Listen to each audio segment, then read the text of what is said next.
आपको सबको पता है कि हु का हिंदी होता है कौन, हु का हिंदी क्या, कौन, सबको पता है ना। तो हु का हिंदी कौन किसके लिए भाई, पर्सन के लिए, व्यक्ति के लिए। हम पर्सन के लिए प्रयोग करते हैं तो हु का प्रयोग कौन होता है। और साथ साथ ध्यान रखो कि हु का प्रयोग हम लिविंग के लिए करेंगे। इसका मतलब हुआ कि हु का प्रयोग नॉन लिविंग के लिए नहीं किया जाएगा, हु का प्रयोग निर्जीव के लिए नहीं किया जाएगा, हु का प्रयोग सजीव के लिए किया जाएगा, लिविंग के लिए किया जाएगा।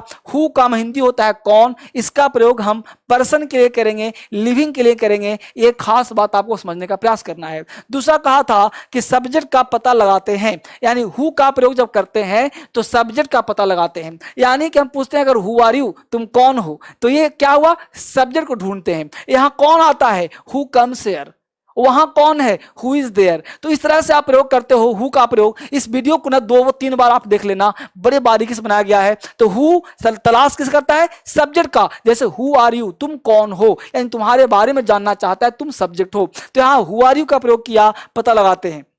वही बात किया होम का, तो होम का प्रयोग करते हैं किसको, किसको का मतलब यह भी पर्सन के लिए आएगा और यह भी बच्चे लिविंग के लिए ही आएगा। यानी कि होम का प्रयोग भी नॉन लिविंग के लिए नहीं किया जाएगा, यानी होम भी जो आएगा वो लिविंग के लिए ही आएगा, यह भी नॉन लिविंग नहीं आएगा। यह भी खास देना, होम किसको, ये किसको की बात करता है, यह ऑब्जेक्ट का पता लगाने के लिए आता है। जब हमको ऑब्जेक्ट, जैसे किसको पसंद, देखो तुम कौन हो, तुम किसको पसंद करते हो, किसको यानी जिस पर प्रभाव पड़ेगा, किसको पसंद करते हो, किसको। तो किसको के लिए हुम का प्रयोग करना। तो हु मतलब कौन और हुम मतलब किसको। तो हमने हिंदी भी दे दिया हुआ है किसको। ऑब्जेक्ट पर पता, तुम किसको पसंद, home do you like, home do you like है ना। तो होम डू यू लाइक, तो होम भी प्रयोग करते हैं व्यक्ति के लिए ही, इसका भी प्रयोग पर्सन के लिए होगा, वस्तु के लिए नहीं होगा। यानी हु और होम दोनों का प्रयोग व्यक्ति के लिए होगा, वस्तु के लिए नहीं होगा। वस्तु के लिए प्रयोग करने पर ये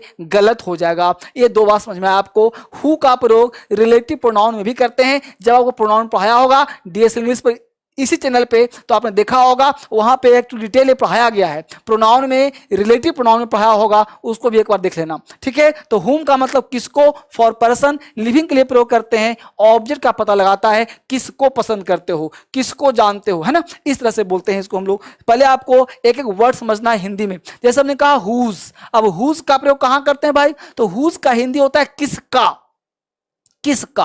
अब किसका वर्ड से यह कहना गलत होगा कि किसका का प्रयोग हम लिविंग करें नॉन लिविंग करें। भाई दोनों के लिए कर सकते हो। यह कलम किसका है, यह चश्मा किसका है, यह बोर्ड किसका है, वह किसका भाई है, किसकी बहन है। तो किसका का मतलब क्या हुआ, पोजेशन। यह अधिकार, फॉर पोजेशन, अधिकार के लिए आता है। जब हम किसी पे अधिकार दर्शाते हैं, किसका कलम, यानी कलम पर किसी का अधिकार होगा ना, तो किसका, तो किसका के लिए हम हुज का प्रयोग करते हैं। किसका भाई हो, ये पता है क्या है, स्पीकिंग करने में काम आता है, राइटिंग करने में काम आता है, स्पीकिंग में, राइटिंग में और एग्जाम में WH का इसका स्ट्रक्चर मैं लास्ट बता दूंगा। तो हुज लिविंग नॉन लिविंग दोनों के लिए प्रयोग करना बेटा, लिविंग नॉन लिविंग दोनों के लिए। हुज पेन इज दिस, यह कलम किसका, हुज पेन, तो हुज पेन किसका कलम, हुज, तो whose brother, whose pen, whose, तो कोई कहीं प्रयोग कर सकते हो। तो किसका भाई, किसकी बहन, किसका कलम, किसका टेबल, किसका बोर्ड, तो किसका के लिए कहीं प्रयोग कर सकते हैं। यह पोजीशन के लिए प्रयोग किया जाता है। हमने कहा